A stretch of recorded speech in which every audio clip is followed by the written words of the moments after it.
Yes, hello everyone, welcome back to another video here on Clare with me, Séamus Brady. Fáilte go léir ar ascaí chlár on show Aaron Clare. Lumsin you, Matthew Hurley. Welcome back, Matthew. Great to have you back on the show, man. Big week to dive into, and we have a few people watching straight away there, which you love to see, guys, and loads of comments in. Big thank you to Jerry Gregan, big thank you to Brian O'Riordan dropping in the comments. They've shown the way, guys. If you're new around here on the channel, the ticker down there at the bottom will tell you how we do things on the channel. Drop your comments in. Let us know what were your personal highlights of the weekend. Get involved in the discussion. Matthew, how have you been? You must be fairly happy as a Cork man. I mean, definitely the hurlers and the camogie team smashing it in their respective games. Football, difficult conditions, difficult game. But all in all, happy, man? Would I say happy? Maybe not so. Thanks for having me on again, Séamus. The camogie team. I am. I think that's probably fair to say. I don't know, to be honest. Séamus, Dublin have achieved good things in the hurling so far. In football, you beat Galway, one of the All-Ireland favourites. I think you're still in a good position. The LGFA team won the Leinster Championship. I still think you're in a good position. So, do you know what? I'm actually very happy because you remember what I told you about the FPL draft? For anybody that doesn't know, basically, me and my friends were doing a fantasy Premier League draft. If you haven't done it before, I recommend doing it with your mates because it's really good. Anyway, the loser, potentially, if I lost, I would have had to have done an open mic segment at a comedy club. That was the forfeit. And on the last round, I managed to survive. So I feel like I'm walking around on cloud nine. I feel like I've gotten out of jail because I was last heading into the last 2 weeks, but I managed to save myself. So life just feels better, just feels happier these days since that happened. But we do have a bumper weekend to jump into. I'm going to start off with your own County Cork beating Waterford. Cork 225, Waterford 122 at Porky Queeve. Cork respond to what was a really horrific experience losing to Limerick the way that they did. They needed to win this game. They did. They struck at the crucial times through Brian Hayes and Patrick Horgan with the 2 goals. They get over the line against Waterford. Matthew, you hinted there you weren't 100% happy with this, though. To be honest, I'm not really. I know I'm nitpicking and all that, but it's probably the stage where Cork are right now. We're all out of contenders, and just the murmurings during the week, even Joe McDonagh was mentioning the Sunday game as well, of the players overtraining for the Limerick game. Obviously, I'll re-emphasise, I said this at Aaron's channel as well, Pat Ryan has done a superb job with the Cork team. But that probably, if that rumour is true, because obviously WhatsApp messages and things like that can be very dangerous and things like that. But if the rumour is true, that was probably an unwise thing to do, to overtrain yourselves for a game against Limerick. Yes, it's against Limerick, one of the greatest teams of all time, granted, but it's ultimately a game that didn't matter in the context of going out of the championship. To overzealous yourselves for the Limerick game just to go tired against Waterford. It looked like, genuinely, Séamus, it looked like the players were tired. They were hitting a lot of shots, 17 wides on the day.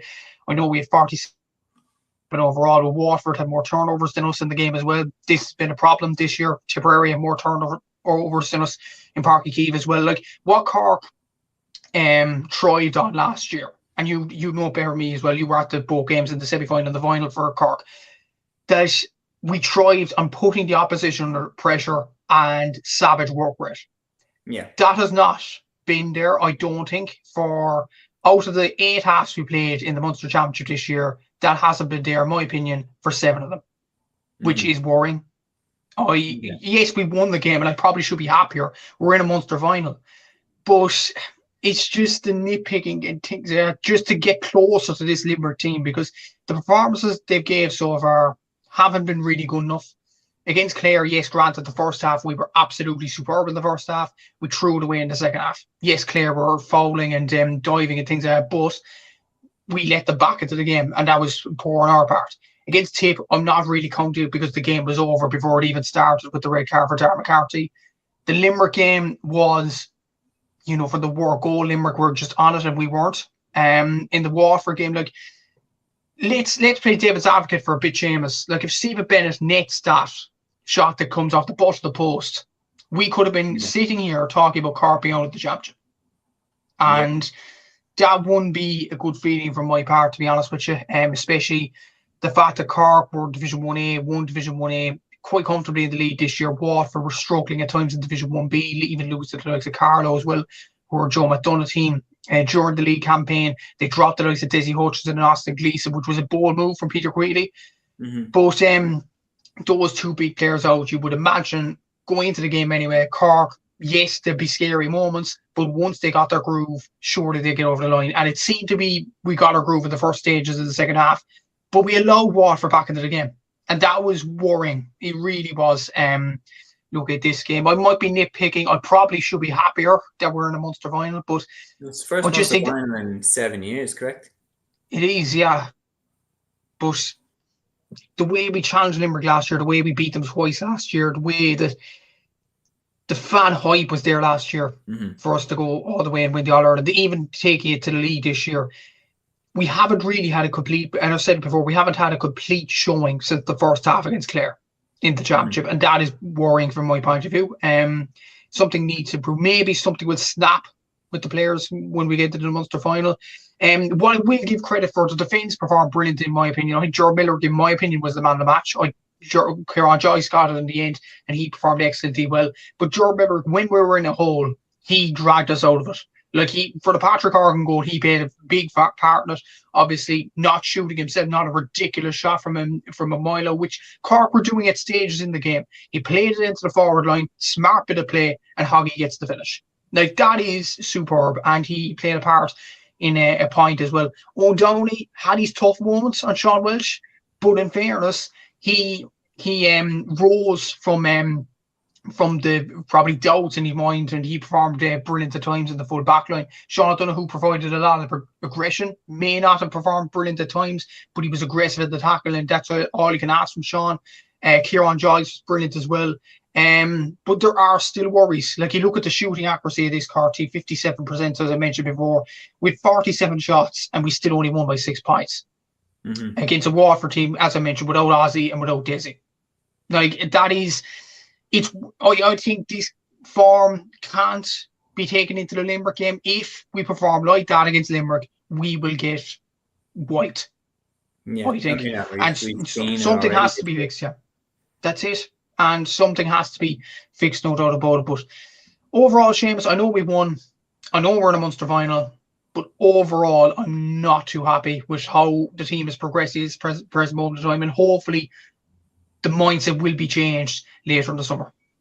Yeah, I think it's very interesting to look at that. Like, on paper, for example, you are in your first Munster Final in 7 years.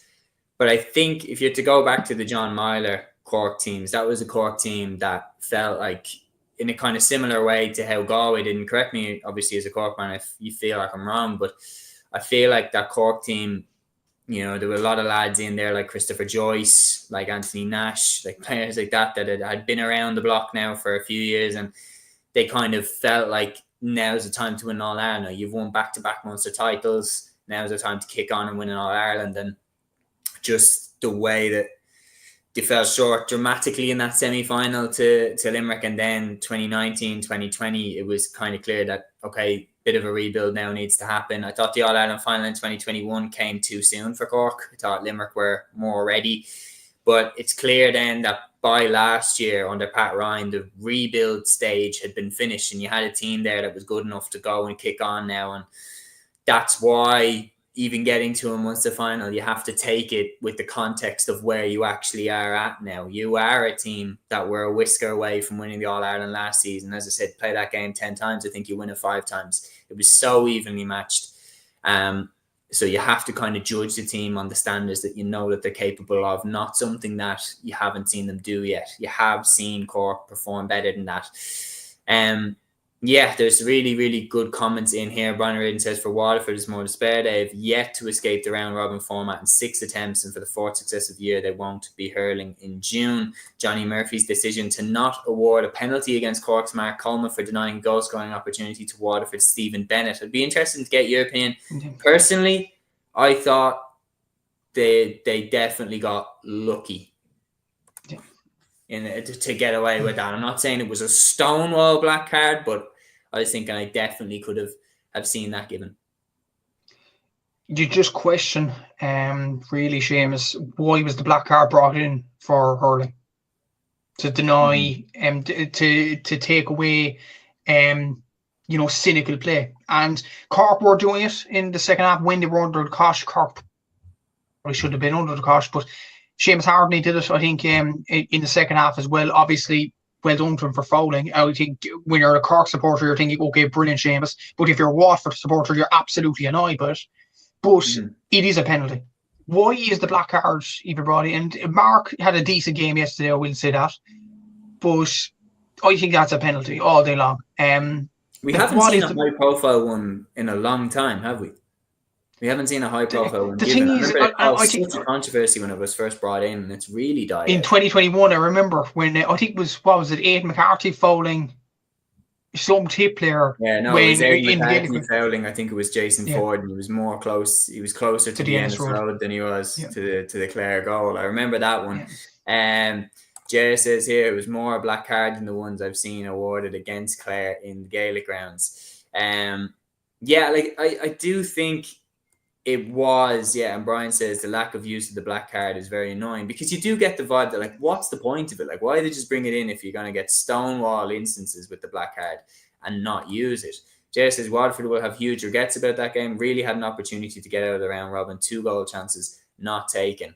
I think, look, for Waterford, like when they were under Liam Cahill, there was always a sense that they had to go now. Like, the time was now. They had to make good on the team that they have now. With Quealy, it feels like they're acknowledging that it's going to take a little while. They're going to have to take a step back before they can take a step forward.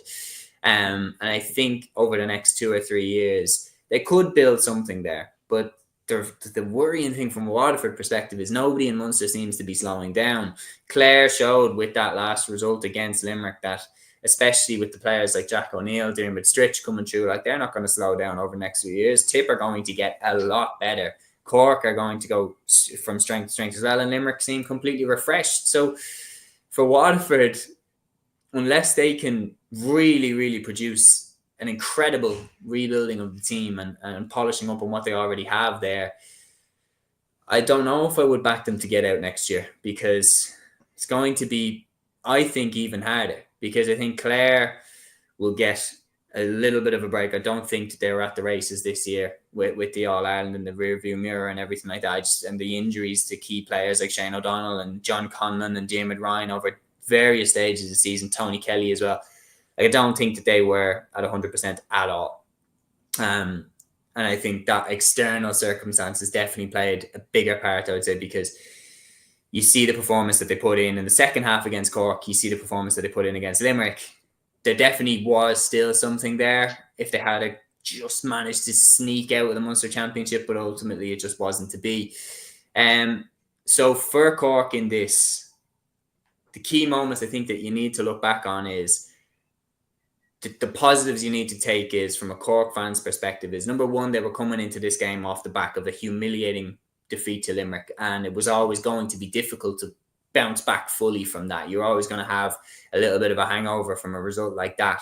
The second positive is that Waterford did start really well, and even though Cork got away with one there, definitely with that tackle on Mark Coleman, on Stephen Bennett, you rode that storm out, led at half time thanks to Alan Connolly's late point. Super start to the second half, great goal by Brian Hayes, and put yourself in the driving seat, especially after Horgan's goal. And even though Stephen Bennett got one back, you rode out that storm going down the home stretch. Conor Lahan comes on, knocks over what proves to be the icing on the cake. And look, you were the better team, and you're in your first Munster final in 7 years. Are you just more worried that the performance isn't at the level to beat Limerick? Because you know that you're going to have to go in against them, that even though it was good enough to beat Waterford, you're just kind of so impressed by what you saw by Limerick. Is that what it is? Possibly. But at the same time as well, this kind of low level of performance possibly won't be good enough if, let's say, Tip are under full pump. If Galway right now, like Galway have definitely changed my mind. We'll get on to Galway, Dublin in a bit. Galway have definitely changed my mind. If they're under full pump, they could give Cork a huge game. Kilkenny, historically, can give Cork a full game as well. Like, I worry from that kind of standpoint that we aren't hitting full gear yet. But maybe it's a positive because we haven't hit full gear in the Munster Championship and we're saving our best form for the later stage in the Championship, which is dangerous, by the way. In a Munster Championship, it is dangerous in this cutthroat nature of a championship like this. But it might be a master plan for Pat because, like, I remember even the Limerick game, some people say we might have just overcooked a small bit.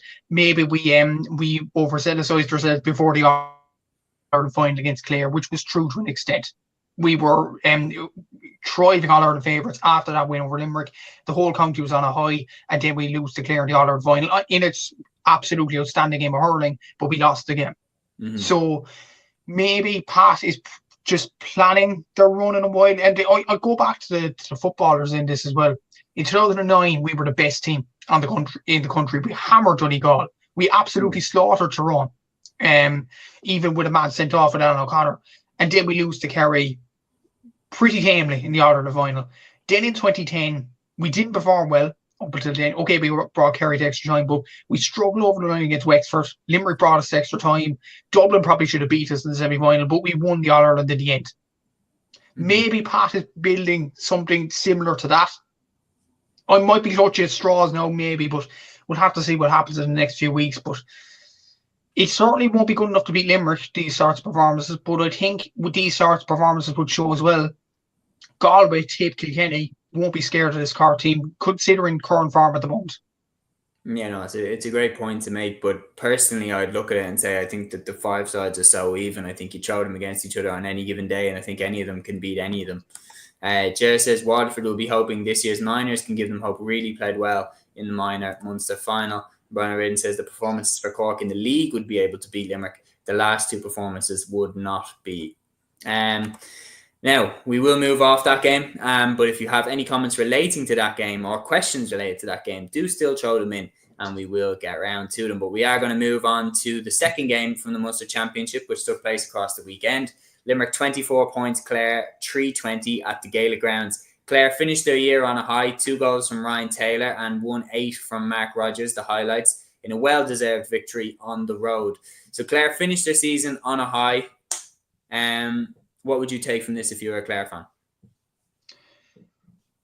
Maybe a bit of positivity considering, I think from a Clare standpoint, I think Ryan Taylor in a poor season for Clare has really stood up. 2-7 from play. When he has played around the middle, that's probably an only positive I can take out of this from a Clare point of view. Mark Rogers, very good as well with 1-8. But from what I was hearing from Limerick and Clare fans that were at the game, there was no intensity in this. It had the real feel of a dead rubber, and both sides didn't put up a full amount really. I think Clare, yes, regardless, it's a winning out in a high, and fair play to them for that. But they'll be disappointed with their season. Two wins, not two throw, 2 wins out of an All-Ireland defence in the league and championship. That, whatever way you spin it in terms of banter or whatever, that is not good enough. In terms of defending an All-Ireland, then you could point towards the injuries, but is this the worst All-Ireland defence in history, James? Like, it has to be up there. Has to be up there. 2 wins in the whole year. I think you have to take it with context too. I think you have to look at they're in the most competitive provincial championship across any code of Gaelic games, in my opinion. And the injuries that they had to the likes of Shane O'Donnell, John Conlon, Tony Kelly, Diarmuid Ryan at various stages of the season. But I do agree with you. There's no way that they were at their best. The unfortunate reality for Clare is when they weren't at their best, which they weren't at their best. Nobody can argue that they were. But when they weren't at their best, they were not in an environment to get away with it. They were not in an environment where Dublin for the football, for example, during the 2010s, could start the season as flat as we like and we would still have won the Leinster Championship because teams weren't putting it up to Dublin in the Leinster Football Championship in that period. Whereas Clare, for example, they have to be on it in the Munster Championship or they will be eliminated. And that's just what happened. And yeah, so I do think, look, it was a bad All-Ireland defence. You can't argue that it was anything else. But I think external circumstances definitely didn't help. And I feel like they had the target on their back as well as being the All-Ireland champions. And I still think they showed in the Cork game on the opening day and in this game what they're still capable of. But I don't think I would be delighted if I was a Clare fan. And I would be worried that potentially the window to win a Munster championship with this group, I'm not talking about winning it next with, the next crop coming through, the Dermot Stritches, the Jack O'Neills. I'm talking about winning it with John Conlon, Tony Kelly, Shane O'Donnell, that team. I fear that the window might be closing. I'm not saying closed, but I think if they don't win it in the next 2 years, it's gone. I really think it, because Tip, Cork, Limerick, Waterford are getting better as well. Like it's not going to get easier to do it. And yeah, what a crazy stat it would be if Tony, Shane, John Conlon, if they retired with 2 All-Irelands and no Munster medal. Yeah. It'd be crazy. You would. And yeah, I'd agree with you. I don't think they're getting a Munster anytime soon, to be honest with you. Limerick seems to be still going well. Cork will get better. Look, that wasn't a vintage Cork out of all of this Munster Championship, but it still got out in the top 3. Tip, there's still more in them. Waterford as well. Like, I'd still be positive with Waterford, even the performance against, I know Cork probably should have beat them on any other day, but Waterford still has a 65% shot accuracy. They still were ahead of Cork for most of the first half as well. They could have easily won the game as well. And I think under Peter Greedy in his first year as well, and Dan Shannon in the backroom team as well, I think the fire is back in Waterford hurling now. They're not a pushover. So it's going to be very, very difficult for Clare, for that group, as you mentioned there, the 3 guys, to win a Munster Championship medal in the next few years. I don't know how they'll do it, but it is going to be difficult. No, it certainly will. Jer here has a good point. He says, in our poor All-Ireland defence, Cork and Limerick still didn't manage to beat us. Brackets, I don't think Conlon will be back next year. Well, if Conlon does go, I mean, what a legend, what a hero for the Clare hurlers. Peter Griffin throwing shots at Liam White. He says, "God live a boo. What do you think of that, Liam White? You up the tribesman." Maybe there's a Galway Offaly rivalry there that I don't know fully about, but I don't know. Anyway, I thought when I seen you up the tribesman, I thought I was going to catch a stray there, but somehow Liam's catching it. He's not even on the pod episode. But yeah, so reflecting back on these 2 results, personally, look, might catch a bit of heat for it, but I really don't think Limerick were giving it everything that they've got. I think Limerick knew that they were home and hosed, and I question how much they would have wanted to put the foot down there in the last 10 minutes to really save something out of the game. Now, I think if there's anybody that they don't want to lose to, period, it's probably Clare, given the rivalry between those 2 counties. But I do question, the changes that they made, the players that they rested. I would have probably tipped Clare, to be honest, to take something from this. I think Clare wanted to finish their season on a high more. But reflecting on the 2 games, recapping on the Munster final round, and then talking about the final. So Cork beating Waterford 225-122. The key takeaways from this game: Cork struck when it mattered. The goals from Brian Hayes, 30 seconds into the second half, and Patrick Horgan, set by Brian Hayes. They were absolute sucker punches for Waterford because they came at critical stages after what was a very even first half. Waterford can feel hard done by that they weren't given a penalty for when Mark Coleman fouled Stephen Bennett. And then in the second half, when Bennett did get his goal, Cork were able to manage it out and get the win by 6 points. And then on the other side, Limerick finished their Munster campaign with a defeat to Clare, 24 points to Clare's 320. Clare finished the year on a high, 2 goals from Ryan Taylor, 1-8 from Mark Rogers. Limerick probably weren't going at 100 miles an hour for this. I feel like they felt they were home and hosed. But looking back on these 2 games and looking back on Limerick's big victory over Cork in the previous round, as a Cork man, what are your quick thoughts ahead of the Munster final? Worried about Cork's form, definitely. Worried about Limerick's form, considering they're going like a train at the moment and they seem like they're not going to be stopped. Look, the Clare game was a practice session. It was a training session. They didn't care about it. Like, it was clear when Tom Morrissey was going on the freeze rather than McGarren Gallant didn't play in the game. Cian Lynch didn't play any part. Dickie Quaid didn't play any part. It was clear Limerick were resting players. So you can't take into account that result whatsoever. Cork would want to win the game. They'd want to banish the demons. But on form right now, Limerick are clear favourites to win this game. Cork have to improve tenfold to even get close to Limerick. I don't know how they'll do it, but it's going to be very, very tough to see how they do it. And if they do even get close, if they get within 5 points of Limerick, I do think still it'll give Cork a lot of confidence moving into the All-Ireland series, because the All-Ireland is the massive aim for this Cork team. But we will see what happens. It's going to be a very, very close game in a few weeks' time. I find that really interesting, man, because I've seen it. I've seen a lot of people like talking about Cork losing the Munster final by a couple of points and almost that they'd be happy. I really don't think that at all. I really think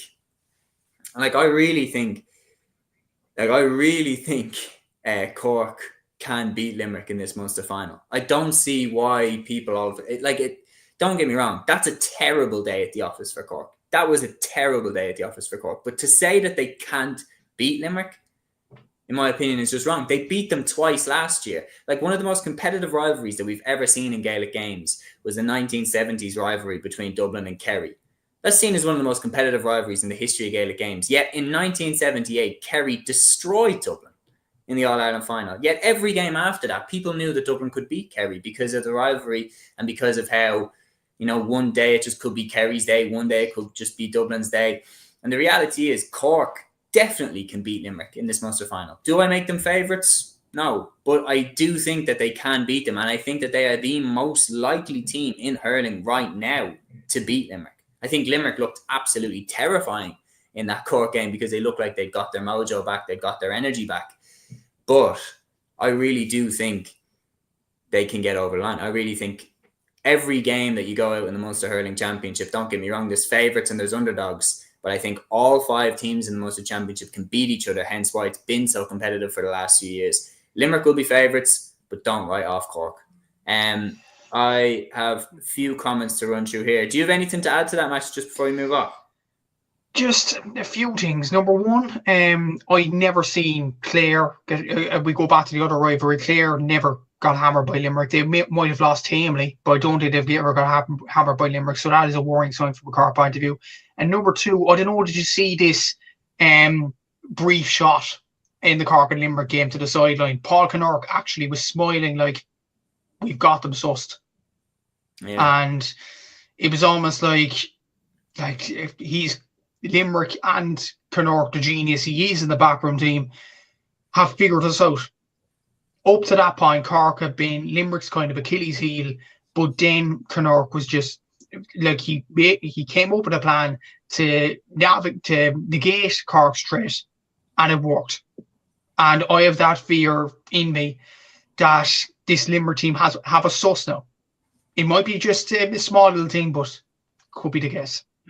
Yeah. Oh, look, definitely they figured them out that day. And Cork's running game that was so prominent and their aggression that was so prominent in all the games last year from that Limerick game on in Páirc Uí Chaoimh, that was nowhere to be seen and was a big reason why Limerick were able to blow them away. But I also think Limerick for the last 2 years have been the hunted. They've always had the target on their back. Everybody's been trying to take them down. Now that they've lost the crown, I'd say they feel like the hunters again. I said they feel like they're chasing the All-Ireland back. They want their crown back. They want their throne back. And against Cork in that game, they looked terrifying. And I do make them favourites for Munster and the All-Ireland off the back of that. But I think if anybody can stop them, it's Cork. And they need to get their running game and their aggression back to where it was last year. They need to take the game to Limerick the way that they took the game to them in the All-Ireland semi-final, the way that they took it to them in the Munster Championship with the early goals from Séamus Harnedy, Shane Barrett, and then Brian Hayes in the All-Ireland semi-final. Take the game to them the way that you did before. And I think that Cork can beat them. I wouldn't make them favourites, but because they have been a step off in the Munster Championship, but they can raise their levels for sure. Liam Wright responds to the shots being taken at him. I love to see it, Liam. He said, I'll give them credit. They've won the game and did good, but go beat Kilkenny and I'll wear my Galway jersey in a podcast soon. I feel like I'm catching strays there too. We don't beat Kilkenny either. Jer says, Tony Kelly, 2 All-Irelands, 2 National Leagues, Player of the Year, Young Player of the Year, 5 All-Stars, All-Ireland Final Man of the Match, still no Munster medal. That is crazy when you put it like that. Gavin O'Reilly, Galway and Offaly have a small border, I suppose, and are both in the Leinster Championship. Liam catching the straight says, yeah, what the frick? I'm not even on the show. And Jer responds to me saying that Limerick weren't going 100 miles an hour. He says, in fairness, it wasn't like Kylie was giving out any debuts. Plenty of All-Ireland medals in the pockets of the players he brought in. He brought in Declan Hannon, Darragh O'Donovan, Seamus Flanagan, and Peter Casey. Hardly a B team. Peter Griffin throws back at Cork. So you're catching one now, Matthew. He says the hype in this area always gets to Cork. Have played some very good hurling this year, but they lack the big pressure composure to get over the line.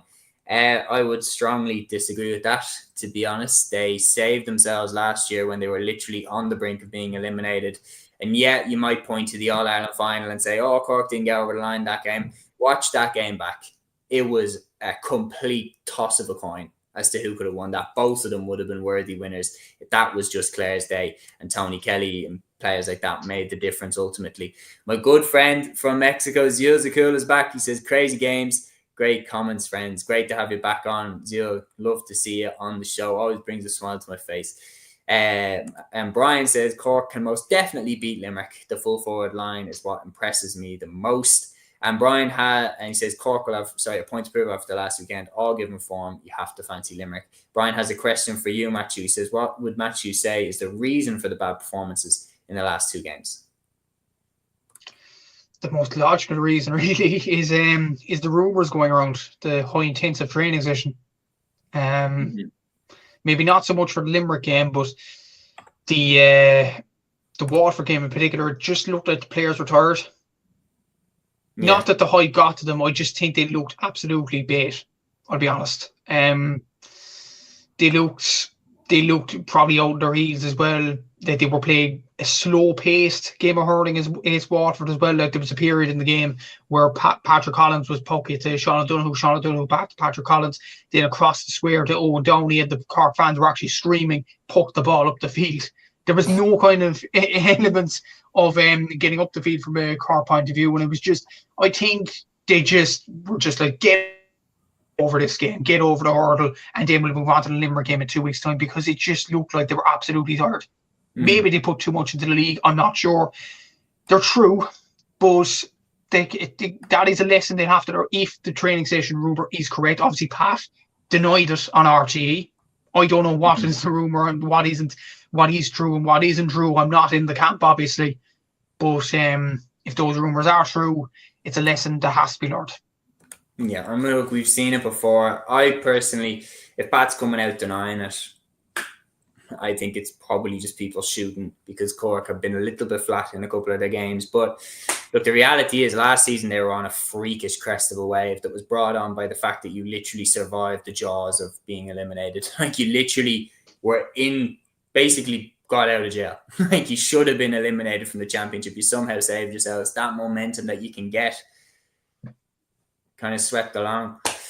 This year doesn't have the same kind of back from the brink feeling as last year, but the team is still there, and in my opinion, the team is still good enough. Moving then from Munster to Leinster, and starting off with this game, Dublin 315, Galway 29 points in Parnell Park. It's a big result for Galway. It's a big result for Micheál Donoghue, because he goes back to the ground where his Galway reign came to an end in 2019, and that was a dramatic victory for Dublin that day. It's a big victory for Galway this time. And especially they did their damage in the third quarter, pulling away from Dublin, leaving Dublin a lot to do in the last 10 minutes, which, to be fair, we made a good stab at it. 2 goals, Sean Curry and Conor O'Reen, but wasn't to be. Galway were the deserving winners here. First of all, apologies to the Galway fans and apologies to the Galway players and management. I have doubted you throughout the whole season, and doubted you since the start of the year against Tipperary, that performance at Pearse Stadium. But ye have changed my mind. That was, and I'll get on to Dublin in a second, but that Galway performance was absolutely excellent yesterday. I have to give him credit for it. And Liam did comment there, beat Kilkenny in the Leinster Final. I do get that, but momentum is a strong thing. I think they could really put it up to Kilkenny in the Leinster Final. You look at their shooting accuracy yesterday, 67%. Brian Kilcannon missed one shot. David Burke missed one shot. They were absolutely brilliant. Yesterday, when the game was in the belting pot, they got what they deserved at the end. The puck outs, the turnovers, the scores for play, they dominated every aspect of the game. And if Dublin didn't get the 3 goals late on, they weren't getting close to this Galway team. And it was in Parnell Park as well. Galway's bogey ground, which is brilliant.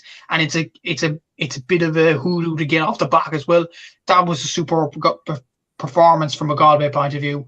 Carl Mannion again, 8 points. I know he got for frees, but we were kind of questioning, did Galway have a scorer in chief during the league, even in the championship last season? They've got one now. Like, Mannion is absolutely on fire this year from a Galway point of view. Tom Monaghan, I know he missed 6 shots, probably unlike him, but he was brilliant again yesterday around the middle third. Conor Whelan started to score as well. Starting to purr, which is a very, very good sign from a Galway point of view as well.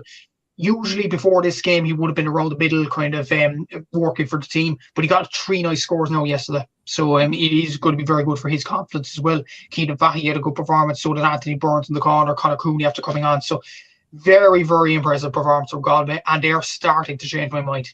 They look a very good team, and I think genuinely they could put it up to, like, if they lose the Leinster Final to Kilkenny, they most likely will play Tipperary in the quarter-final. And remember 3 years ago when they played Tipperary? Yeah. Or 2 years ago, they ambushed them.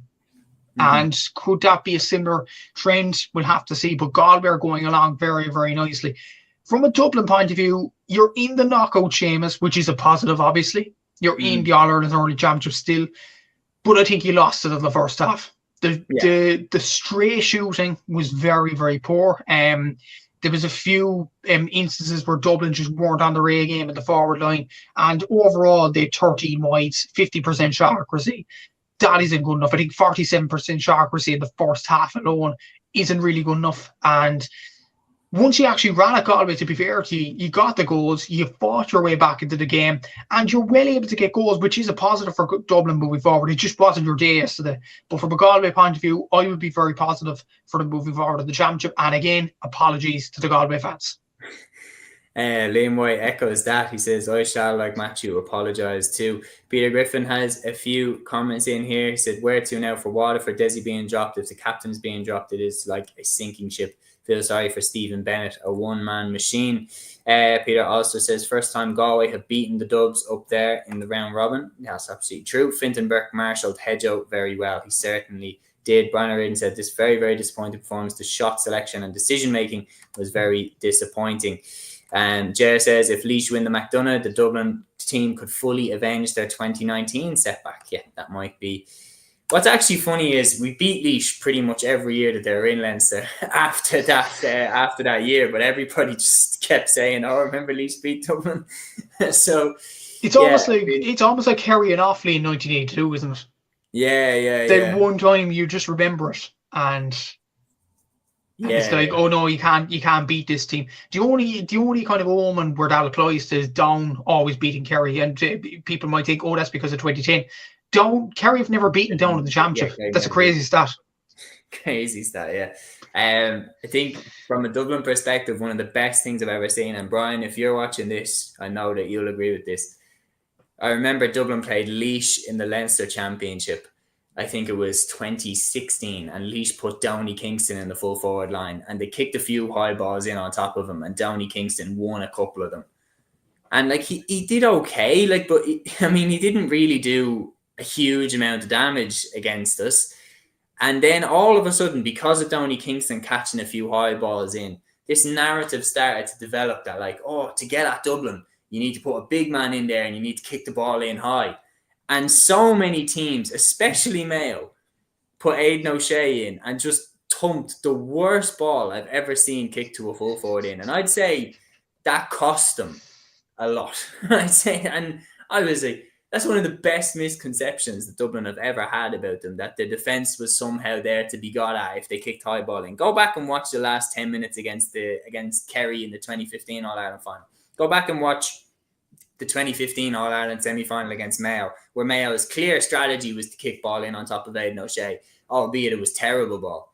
But plenty of times over that period, teams put a big man in the square and just fired aimless ball in on thinking that, a big man would just be able to bully the Dublin defence and get easy scores. Never happened. And I'm delighted to this day that misconception took place. And like, absolutely, Kingston, baller, but I'd be happy enough that misconception went around. Peter Griffin makes a point that is very, very important to say just at this stage of the pod. Speedy recovery and best wishes to Kevin McStay. Absolutely, McStay has had to take a step back from his role as Mayo senior football manager because of personal health reasons, as of what we're understanding. So best wishes to McStay. Fantastic GA man for Mayo. And yeah, just wish him all the best in his recovery, and hopefully he can return to some capacity, whether it's as a pundit or as a manager, because we'd love to have him involved again. Brilliant GA man. Yeah, and wish him all the best in his recovery. Going back to the Dublin and Galway game, the reality is we lost this game in the third quarter. I have it here. At halftime, we were level, 1-7 to 10 points. But by the 44th minute, so that's not even 10 minutes after the start of the second half, we were 18 points to 1-9 down. And then by the 62nd minute, we were 27 points to 113 down. Galway completely outscored us in that period. The win that they had at their advantage in the second half, they really made hay with it, the way that we didn't make hay with it in the first half. And even though we got the 2 goals, it was too late. We left ourselves a mountain to climb, and unfortunately didn't have enough time to do it. Yeah, exactly. I'd argue, actually, Séamus, I know Galway got most of their scores in the third quarter, and you might point towards that. I think you lost in the first half. When you had the wind, when you were poking that amount of wide, 47, like, with the wind, 47% shot accuracy, that's not good. 47%, yeah, Jesus. Like, it's not really, and I think, like, Neil O'Callaghan, in fairness to him, and I think he's an excellent manager, Neil O'Callaghan, in terms of winning the All-Ireland for the FINA, first of all, and post-match interviews as well. There's no nonsense with him. There's no referee complaints.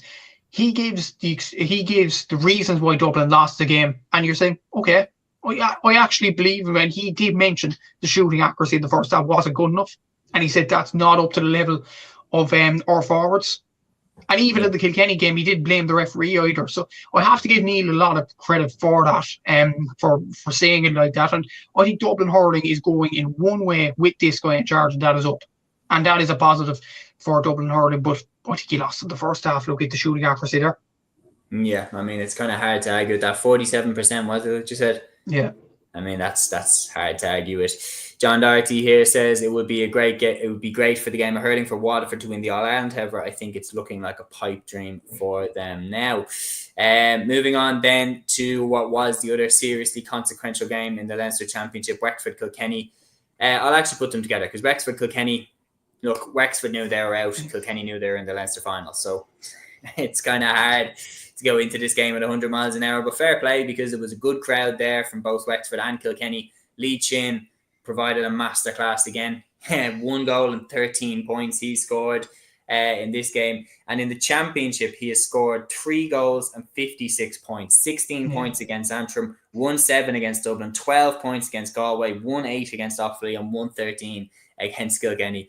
I mean, this guy, in my opinion, again should be nominated for an All-Star because, I mean, it's kind of, his hands are tied. Wexford can't get out of the Leinster Championship, but he can score 356. I mean, I don't really know what much more he can do. Rory O'Connor's goal at the start of the second half deserves a big shout as well. TJ's goal, ultimately too little too late in a game where, to be honest, I don't think Kilkenny really will be too bothered. I think it will already be out of the head and they'll be turning their attention to Galway.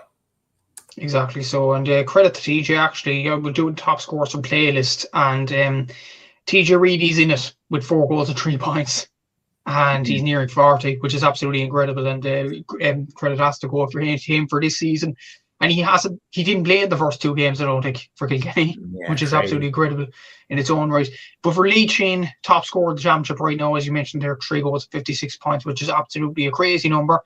And there is an argument he has got better the more bats he gets into with Johnny B. There's something in that water. We'll move on then to Offaly against Antrim. Offaly 3-15, Antrim 1-16 at O'Connor Park in Tullamore. Offaly started this game really, really well and finished the game really, really well. And those 2 goals proved to be the crucial score. Starting with the goal from Brian Duignan, Dan Ravenhill also got a goal for Offaly in the first half. Antrim responded really, really well in the second half. Obviously, a goal from James McNaughton gave them a lifeline, but the goal from Killian Sampson down the home stretch really, really made the difference and was the final nail in the coffin for Antrim. The red card in the first half from Niall O'Connor, though fully deserved, can't change my mind on that, definitely was a sucker punch to Antrim. I don't care about that red card. I don't care if literally the referee has a voodoo doll of Davy Fitz.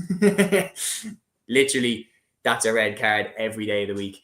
But ultimately, it proved costly for Antrim, and ultimately, they are relegated from the Leinster Championship, and Offaly have survived. Liam White, if you're watching, be looking forward to what you have to think about this game. Big win for Offaly.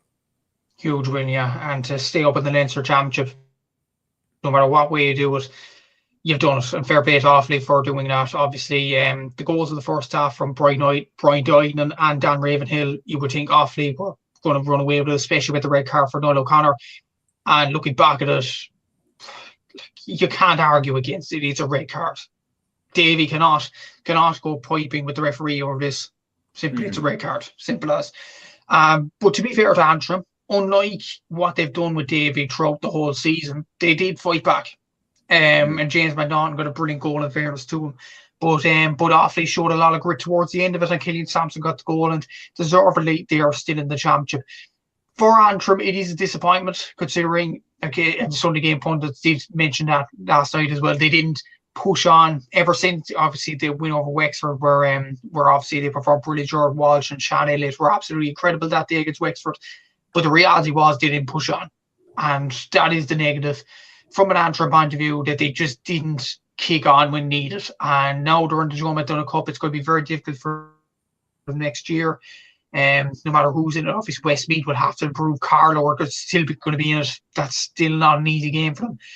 So it is going to be tough for Davy next year if he does stick it out, that is. We'll see what happens in the off-season. But from an Offaly point of view, it was just important to stay in the Leinster Championship, just to keep that momentum going with the underage. And I think they'll get better and better the more years they are in the Leinster Championship, and the more years they're staying in it, the better they'll get, which is a positive for Offaly hurling. Absolutely, and I'm delighted personally that Offaly are staying up, because the energy that they brought to the hurling championship, that kind of wave of positivity and optimism for what's ahead of them, I mean, you can't buy that for the hurling championship, and I'm loving seeing them go, but just don't beat us in the championship. Yeah, just stay out of the top three for the time being anyway, unless you're going to take all your Kilkenny's place, then come join the party. But Liam White puts it well here. He says Charlie Mitchell was almost sent to hospital throughout the 70 minutes, but was also our best player, with 3 points, setting up goals, and just overall showing his class. Jer also says Offaly were very close to qualifying, very close to beating Dublin and Wexford, which would have put them on 6. Who says Leinster is boring? Well said there, Jer. And we are also going to dive into this. As good as Offaly have been, Antrim have been pretty poor this season.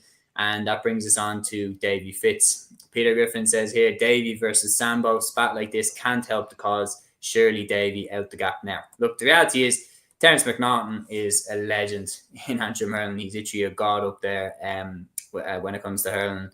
A gent and a legend in the game. And when he's coming out against you, I feel like it's not a great sign. And look, the reality is for Davy with Antrim, the bounce hasn't come, which usually comes in the first year for Davy, and he's been pointing a lot of fingers. Like it's the ref, it's this, it's that.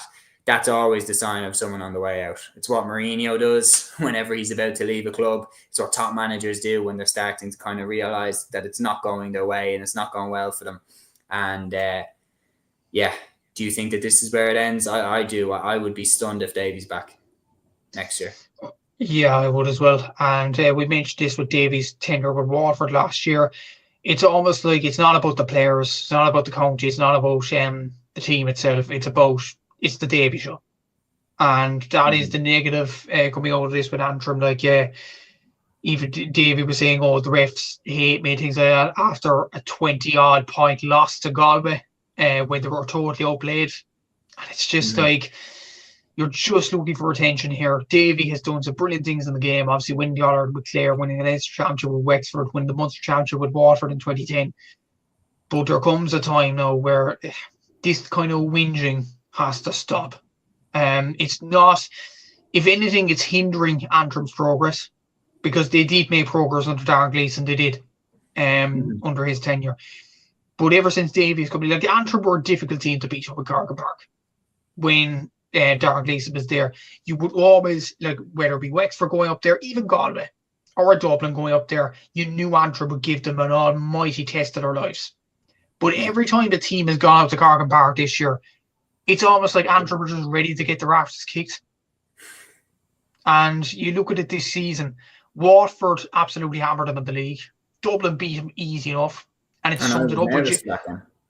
And James McNaughton getting sent. And James McNaughton getting sent off kind of about it. Like, even when you look at him, it's probably not a happy camp when there's so many sending offs throughout the whole season. Like, you look at McCluskey against Galway, James McNaughton against Dublin, now Niall O'Connor against Offaly. There's 3 red cards that I can think off the top of my head in one championship campaign. In 3 games in a row, I think it is as well. That's not good for the camp. It's not good morale, and it probably just shows that the players just aren't playing for Davy, and they're getting frustrated, and in the end of it, they're getting sent off. And it's not good for the county. It's just not good for their development either. And if he stays next season, it'll be very interesting to see how he behaves at the Joe McDonagh Cup. Very interesting, because you need a lot of grit to come out of that competition.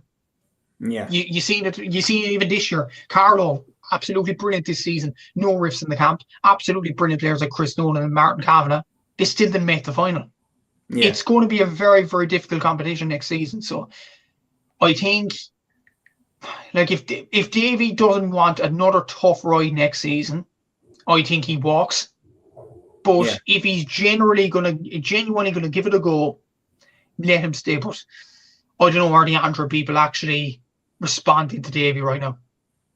Yeah, like I do think when you look at this is via the Humans of Gaelic Instagram page. I'm just reading this, but this is Sambo talking about Davy's first interview. So he said, Davy's first interview, he totally disrespected my club coaches, every club coach in the county, when he said, quote, "I'm going to teach the Antrim hurlers to walk again."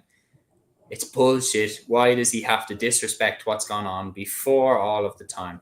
That seems to be his go-to. I've arrived now and I'm going to do this right. Everybody else that has been here before doesn't know what they're doing. I mean, when you start off like that, you're off to a bit of a losing start. And the reality is it just hasn't caught fire the way that it did with Wexford, the way that it has with Clare as well, the way that it did with Waterford back in 2008. It just hasn't got off the ground the way that maybe people would have expected. But when you look at the distance that he had to travel to get to the trainings and the matches and everything like that, I didn't expect it to work. I have to be honest, because I think even as good as they were last year, Waterford, it kind of didn't feel long term. And I just feel like now, where does he go next? Because I don't think Antrim will keep him. And then personally, I think Neil McManus will be next in. I think Neil McManus is a fantastic candidate to be manager. Absolute gentleman, hurling legend up there. And as I said, just a brilliant person to be in there. And he's been in the backroom team there. And I think he'd be a good man to take it on, because he is very respected in that Antrim camp as well. And he could be a unifier in the team and in the county and everything like that because of the status and the respect that he commands. But really, really, really interesting. He was put forward as a Galway manager, potentially in the past. He's been put forward as a potential Dublin manager. I personally would be much happier with Neil O'Callaghan there because it feels more long term. Yeah, and look, he's a legend in the game. But I do agree with what you said. I think he has a habit of bringing the spotlight on himself too much. And I remember last year with Waterford, I remember thinking, like, if I was a player there, there'd be a part of me that would just be like, oh, come on, man, shut up. Like, stop bringing the attention on us so much. Stop questioning. I think, was it last year he was questioning something about Waterford openly? Was it their start to games or something he was saying? The effing third quarter. Oh, the third quarter. That was the one. He was talking about the third quarter a lot. And I remember thinking, like, if I'm a player there, I'm like, can you stop airing this out in public and bringing more pressure on us and bringing more scrutiny on us in case just by chance we do have a bad third quarter and then everyone's going to be laying into us. So I think sometimes I would look, and that's the type of character that he is. But you look at the great managers, a lot of the great managers just handle the media barely. And I'm not saying that everybody should do that, because hell, covering the games would be a lot more boring if it wasn't for people like Davy. But you look at Jim Gavin. Jim Gavin would say a lot without saying anything. Again, John Kiley does solid interviews, but again, you rarely get anything out of John Kiley. Like it's very, very interesting to see. Brian has a really, really interesting comment. He said, "What's your guys' opinions on the amount of dangerous tackles, especially the high tackles?" There was a lot of high tackles. The worst one I saw this weekend was Conor Donoghue in the Galway game. I don't know how on earth he got away with that one. But just to recap, so the final round of the Leinster Senior Hurling Championship, Dublin 315, Galway 29 points. Galway, in my opinion, did the damage in the second half. Cathal Mannion with 8 points overall in the entire game, but at halftime it was level 1-7-10. But by 62 minutes, Galway led 27 points to 113. Dublin got 2 late goals from Sean Curry and Conor O'Reen, but it wasn't enough. Dublin's 47% shot accuracy in the first half ultimately proved vital. Wexford won against Kilkenny, but realistically both teams knew their fate. Wexford were out and Kilkenny were into the Leinster final, but 113 from Lee Chin, 356 in total from him in the Leinster Championship. In my opinion, he has to be considered for an All-Star. And Offaly survived in the Leinster Championship for another season, beating Antrim. The goals coming from Brian Diagnan, from Dan Ravenhill, and from Killian Sampson, proving crucial. Offaly are staying up while Antrim get relegated to the Joe McDonagh Cup. Could that spell the end for Davy? Galway and Kilkenny into the Leinster final, and Dublin through in third place. Matthew, your final thoughts on the final round of the Leinster Championship 2025? Galway are pouring, and they look very good ahead of the Leinster final against Kilkenny, who look good themselves throughout the whole season, but considering the performance in Nolan Park that Galway gave, will be very interesting to see what Galway turns up in Croke Park. And I'm very much looking forward to seeing how Galway perform, considering their form at this present moment in time. Cathal Mannion, Brian Kilcannon, absolutely brilliant form from them. From a Dublin point of view, they have to improve in their shooting. There's no doubt about it. But there are still positives. They're in the All-Ireland knockout stages. Seems to be a happy camp under Neil O'Callaghan. For Offaly, real positive in staying up in the All-Ireland series. And obviously that will give them the platform to push on even more. For Antrim, Davy, he needs to stop bringing the spotlight on himself. And obviously, the Joe McDonagh Cup is going to be very difficult for Antrim hurling, and he's disappointed that they didn't push on. And the last point I'll make, Johnny B has made Lee Chin a better player. Through the bathtubs. It was one of the best ads I've seen in a long time. Fair play to everyone involved in that one. But yeah, that's the Leinster Championship wrapped up for another season. Nearly still have the final to go. The Joe McDonagh Cup, round 5. What drama here. Carlow 217, Laois 120. Laois are into the Joe McDonagh final. The goal at the end, Mark Dowling got the decisive touch. Fabulous commentary by Glover. The lads losing their minds as that ball hit the back of the net. Laois, they must feel like they've pulled off a successful bank robbery, because goodness gracious me, the last puck of the game, the last touch of the game, and they've snatched the place in the Joe McDonagh Cup final. Was it Mark Dowling or was it James Duggan? James Duggan claims it was him. According to Studio, Mark Dowling. Jeez, we'll have to see you. James Duggan, according to RT anyway, actually came out. Obviously, this is in fact, James Duggan actually came out and said, he might have touched my heart. So, they're all going to claim it. They're all going to claim it. Tomato. The ball went in, that's all that matters. They're in the Joe McDonagh final. Exactly. Yeah, but in all seriousness, look, what an ending to it.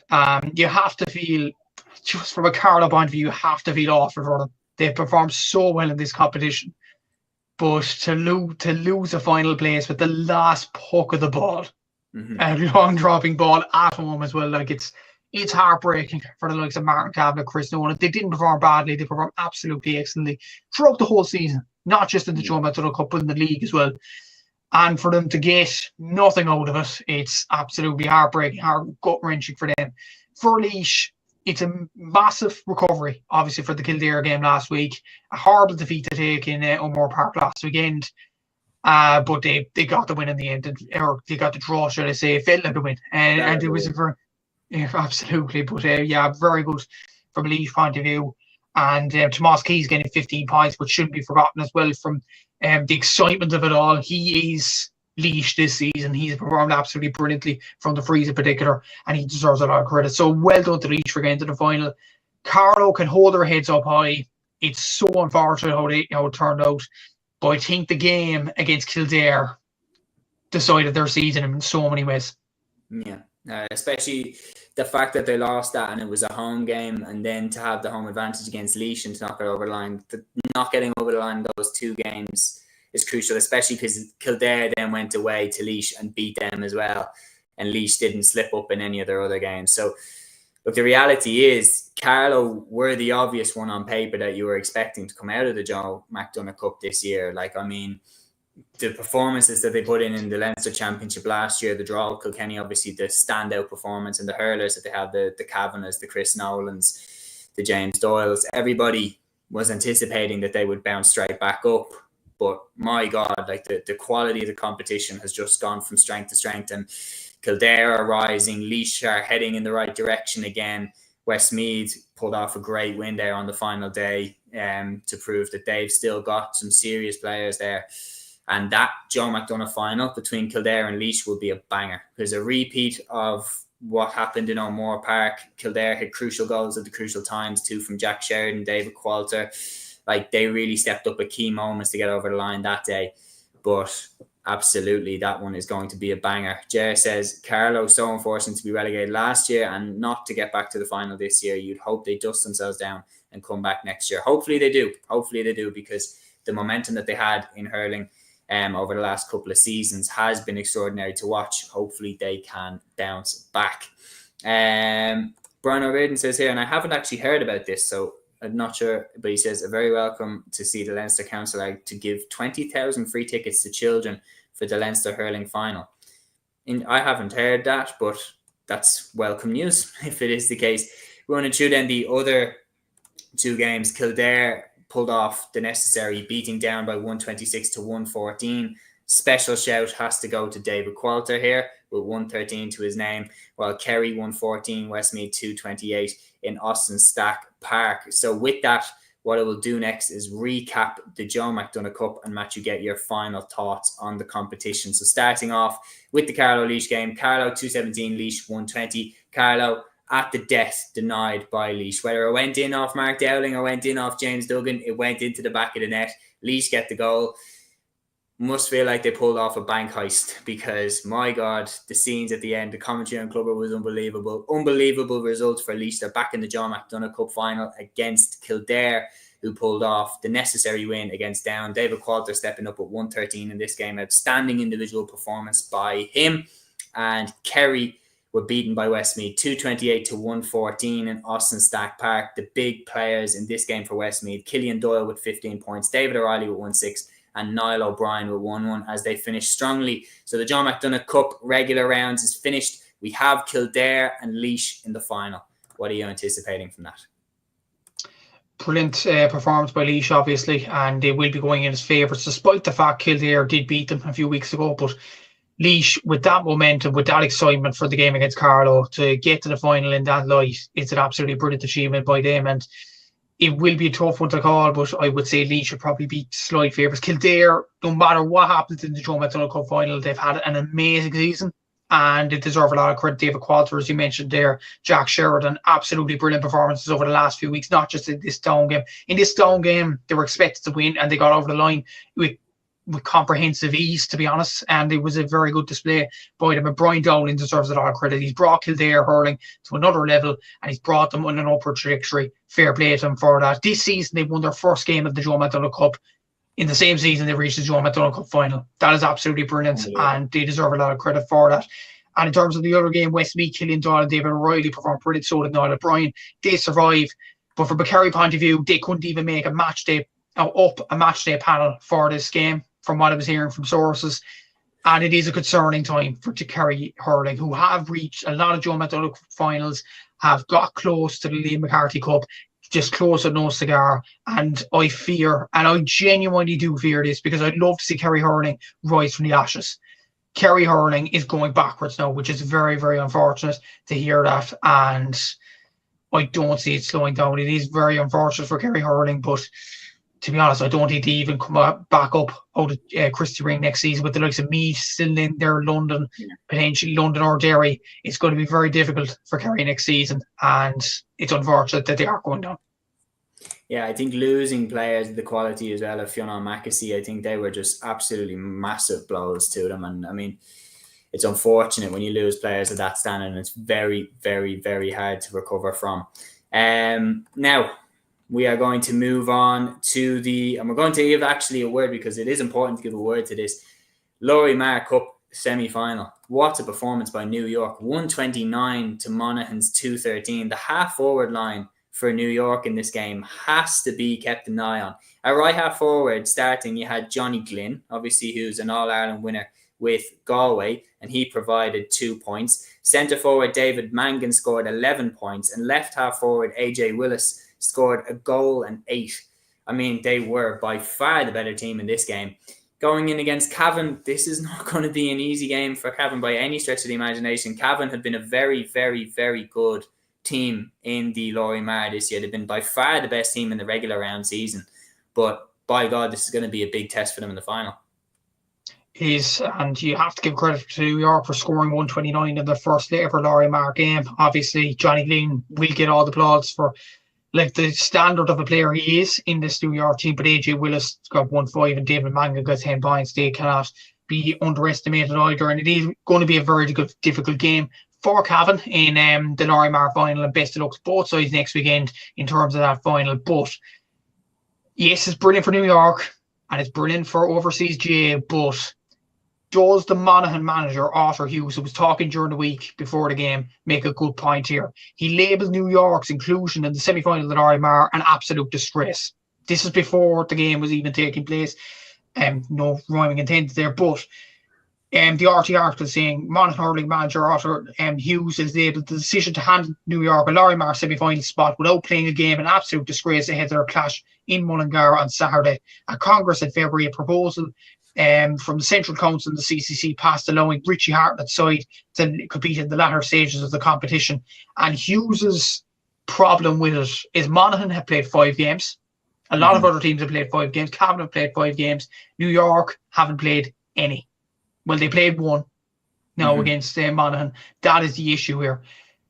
What do you do in that situation? I'm not sure, because you can't have New York at a group stage, because obviously the prices of flights and everything like that will be astronomical. So what do you do in that situation? It's a very, very tricky situation to comprehend. Both sides of the argument are good. Obviously, it's good for the promotion of hurling in America, and it's great to grow the brand of Gaelic Games. But I do think on the other side of the flip coin here, Arthur Hughes from Monaghan makes a very, very good point here. Yeah, I can see both sides of the argument. I think if you're looking at it from a logistical point of view, the reality is, it is what it is. I mean, New York, bringing them over to play the group games is going to be too heavy a price tag for the GA to pay. It's not financially responsible. But is it fair on the other teams in the competition that New York get a bye into a semi-final? No. It isn't. But it will be interesting to see how they'll manage it, because the reality is New York have a very good chance in this final against Cavan in the Lory Meagher final. And if New York win, then they're up to the Nicky record. And will they employ the same system in that competition as they have in the Lory Meagher? Will New York get a bye into a semi-final next year? And will there be more scrutiny on what they're doing then? So it'll be interesting to see how it goes, but you cannot ignore how impressive they were. Joseph Nash has a question for you, Matthew, as quick as you can, because obviously we have a lot more to get through. He says, does the Cork man, Mr. Hurley, fancy Cork for Munster? Cork have a good record versus Limerick in Munster finals. I've said it before, I don't at this present moment try and consider the form of the Cork team, but there's always a chance. Yeah. And Gavin says, but what if New York win? Do they play regular games in Nick next year? Yeah, I think about this. Gavin's on the exact same page as me, my good friend. Okay, so Matthew, then we will move to Camogie. And this is one of the reasons why I thought you'd be happy, because, I mean, in my opinion, you do have an All-Ireland in the bag this year. Cork 6-25, Limerick 5 points at Porky Rin. Just an absolute decimation on Limerick here. Amy O'Connor with 1-7, Katrina Mackey with 1-4, Clodagh Finn and Orla Cahalan with 2-3 each. Saoirse McCarthy 3 points, Emma Murphy 2 points. It's all 6 starting forwards scoring. Cork look imperious in camogie right now. Yeah, they look like a superb team, and just a bit of a taster for our readers in the Southern Star this week. There is a photo attached to this match report of the scoreboard at the end of the game. Goodness gracious. So Limerick people probably wouldn't want to buy this week, but it's a pretty sight for Cork people, no doubt about it. Look, in all seriousness, this is an absolutely brilliant win for them, and added on to the fact as well, our under 23s got a heavy win over Kilkenny as well, which shows the comparable to talent is still coming in Cork, which is, this, whatever you talk about, the ladies footballers, the men's footballers, the hurlers, they might be under difficult spells. The camogie team, it's a golden generation. It is, and I haven't seen a team that is. I obviously have seen Kilkenny hurlers, I've seen Dublin footballers, I've seen Limerick hurlers in my generation, but I've never seen a team that is so clearly above everybody else in the competition. Yeah. Like, you look at the league final against Galway, 11-point win, 21 points to 10. They racked up a huge score then. What is so impressive about this Cork team more than anything as well, and obviously Ciara McCarthy, the editor of the Southern Star, put up this stat. Cork haven't conceded a goal competitively in camogie since the end of June 2024. Goodness gracious. Like, it's incredible. It really is. The defence, absolutely outstanding. Aisling Thompson around the middle, brilliant. The forwards, as you mentioned there, Amy O'Connor 1-7, Orla Cahalan 2-3, Clodagh Finn, who's come into the panel after her exploit with UCC, 2-3 in this game. Katrina Mackey 1-4. What performances all over the field. And the conveyor belt of talent, as I mentioned before, is going to keep on rolling. Limerick probably aren't up to the standard at this present moment. It will take time for them, with the likes of Alva Larkin, obviously, and Stephanie Wolfe in the team from UL's Ashburn Cup winning team. But Cork are just on a whole other level right now. They're on a totally different planet. They're superb. And we're just lucky to have this camogie team, because, I don't know, there isn't any signs that they are slowing down. They are missing one player this year in Fiona Keating, who has chosen she's going to go travelling in America this year. But they're still not affected. There's still players like Clodagh Finn in the forward line still coming up through the ranks. It's brilliant. And it's brilliant. And from a Cork camogie standpoint, they are on an absolute train right now, and it doesn't look like stopping. It's absolute, it's an embarrassment of riches that Cork have. And Ger puts it really well. Scary to think that the team that have won the last 2 All-Irelands and seem to be on an upward curve.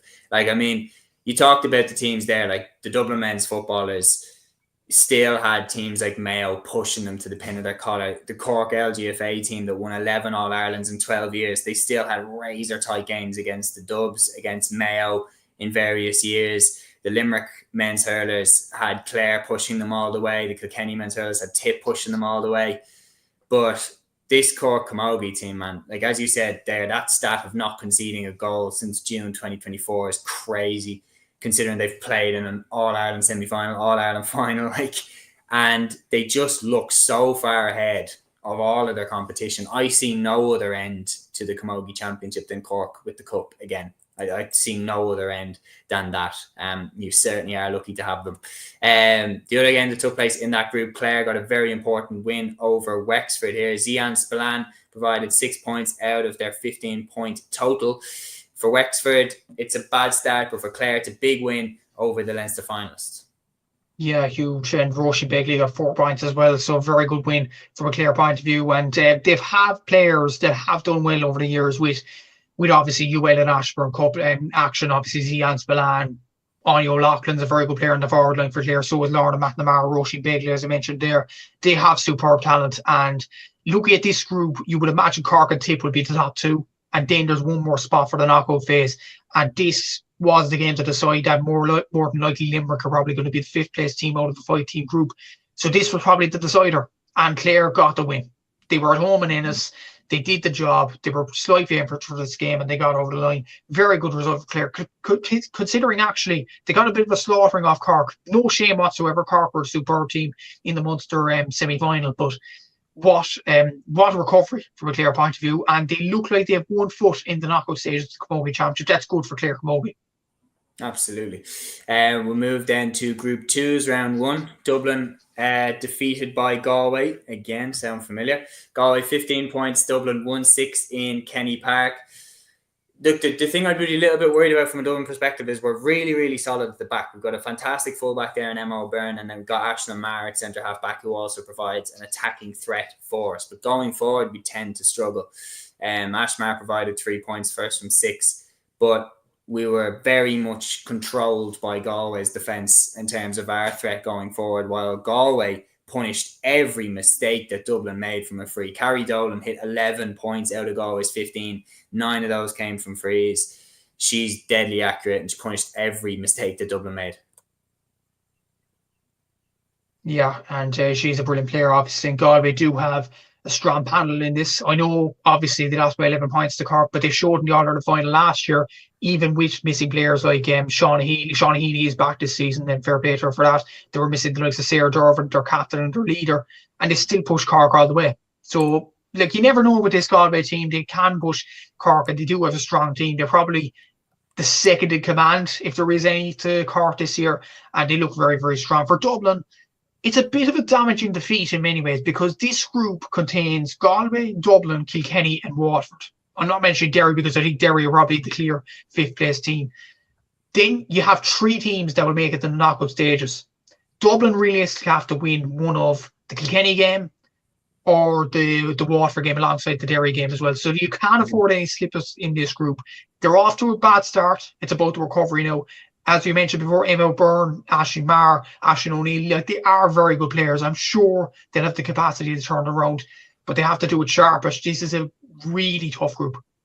Absolutely. And I will throw the final game between Derry and Kilkenny in with the recap, because it was a very one-sided affair.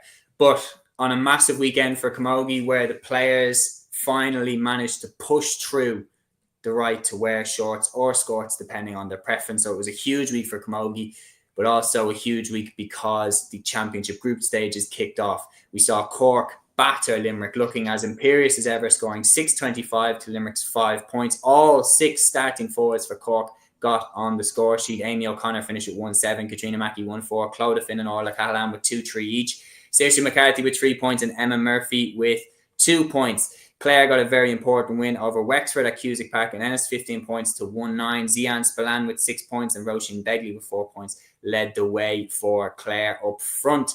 That was Group 1's round 1. In Group 2, Galway got a very important win over Dublin by 15 points to 1-6 at Kenny Park. Carrie Dolan hit 11 points out of Galway's tally, 9 of those from frees. Dublin's every indiscipline was punished in this game, while Kilkenny had a massive win over Derry in Owen Begg. A very impressive win on the road. Steffi Fitzgerald 1-4, Katie Nolan 1-1, Laura Murphy 9 points, Sophie Holden 1-3, Sarah Barco with 4 points. My takeaway, Matthew, from the opening round of action in this group stage in the Camogie Championship is I don't think anybody stops Cork, but Galway and Kilkenny and Clare are also off to flyers, but Cork are untouchable for me. Just as a recap for our listeners, Cork have not conceded a goal competitively since June 29th, 2024, according to Kieran McCarthy for the Southern Star. That is absolutely incredible, and they seem to be on a one-way ticket to another All-Ireland medal, and that is, or the O'Duffy Cup. That is a superb achievement for Germany's side, and they look absolutely imperious right now. Crucial win for Clare, obviously, considering the group that they are in. It looks like one of themselves or Wexford will get that crucial third spot in Group 1. It looks to be clear now after that win. Zian Spillane really impressing, as well as Roisin Begley. Galway, good win against Dublin, but Dublin need to get back on the horse pretty soon, considering the group they are in with Waterford and Kilkenny, and only 3 teams progressed to the knockout stages, so Dublin need to get a skate on. And as for Kilkenny, you mentioned all the players there, the likes of Laura Murphy, Steffi Fitzgerald, Sophie Holden, Sarah Barco, performed absolutely brilliant from a Kilkenny point of view, hammered Derry, and I would be worried about Derry in this Camogie Championship, considering the group they are in with Kilkenny, Waterford, Galway and Dublin. Yeah, there's no easy game in that group whatsoever. Now we'll move on to the All-Ireland Senior Football Championship. And I promise, Matthew, I will have this wrapped up by hour 45, because that's, I think, hour 59 was, I think, the longest pod we've ever done. And by then, I mean, we were just getting delirious. So let's save ourselves that again, but we will jump in with this. This game was a fantastic game. Superb victory for Tyrone here. 2-17 to Donegal's 20 points in McCool Park. Peter Hart boots the ball out in pure elation after he himself kicked a wonder 2-pointer for Tyrone to help them over the line.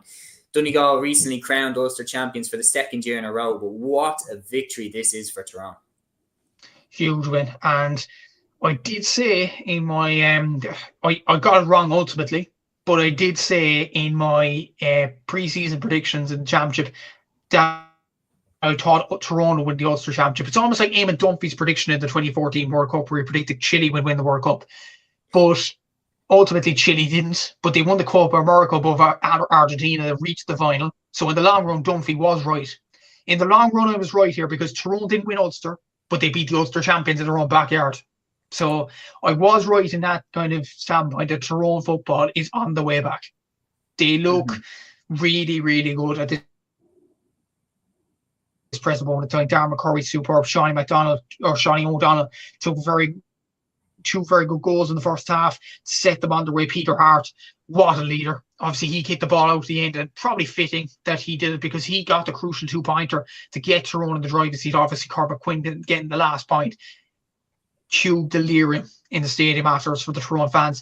Absolutely brilliant win for them, and it does propel them back into the All-Ireland conversation. They look very good. You look at their under-20s as well, excelling. They'll be in the final this Wednesday against Louth. Why is it on a Wednesday? I'm not sure, but look, for the senior team, absolutely brilliant for this game against Donegal, and the amount of scores there, really good performance for Tyrone, and they will be confident going into the rest of the group stage in the All-Ireland. As for Donegal, quite a worry, considering Michael Murphy and Michael Langan combined 15 points out of their 20, which is quite, one-dimensional from the Donegal point of view. I think Jim McGuinness will be worried about that particular stat. They've Cavan next in Kingspan and Breffni. You would imagine they'll beat them there and get their season back on track. But it is a hiccup in the road. Donegal are still a good side. They still won Ulster for a reason. They're still a very good side. I'm sure they'll be back up in the horse, but this is a massive win for Tyrone. It does re-announce their All-Ireland credentials, no doubt about it. Do you think there's anything in it that only one of the 4 provincial winners won this week? At the start of the group stages? It probably just shows the competitiveness of the championship overall, and the fact that even the 3 provincial winners that lost had tough provincial finals too. Yeah. And the one that won had a walkover, let's be honest. So look, you know my opinions on Clare, but that could play into it as well. Like Mayo had a tough game, or Galway had a tough game against Mayo. Donegal were taken to the pin or collar against Armagh. Louth were really, really hesitant against Meath as well. It does show that this football championship is a very, very tough one to predict. And it does show as well that there's going to be some serious teams going to be knocked out. Now, to be honest with you, I think the only team out of the group stage that I'm 100% sure is going to be knocked out is Clare. The rest of them, it's so up in the air. And it does show the competitiveness of the football championship right now. We could see Derry go out. We could see Cork go out, which is quite a shock to the system, considering the progress we have made. We could see Mayo go out. They're 3 serious enough teams as well. So it is a competitive championship, and it does show how any team could beat any team. And that's all we want in this championship, a little bit of competitiveness. Oh, for sure. Like, the championship this season has just been fantastic. I seen that clip where Eamon Fitzmaurice was saying, what does it mean for where Galway are at, that they lost to Dublin? What does that mean because Dublin beat Galway? What does that mean because Meath beat Dublin? What does that mean because Louth beat Meath? And now you can extend it to what does that mean because Monaghan beat Louth? Like, there's so many teams now that can take scalps off each other, and just the whole championship this season has been exceptional. And Jim Gavin and his FRC committee, they have saved Gaelic football. Like, last season, Gaelic football was so boring to watch most often than not. I mean, that All-Ireland final, I was there, and this is of no fault of any of the teams, by the way. I'm not saying that it's Armagh's fault. I'm not saying that it's Galway's fault.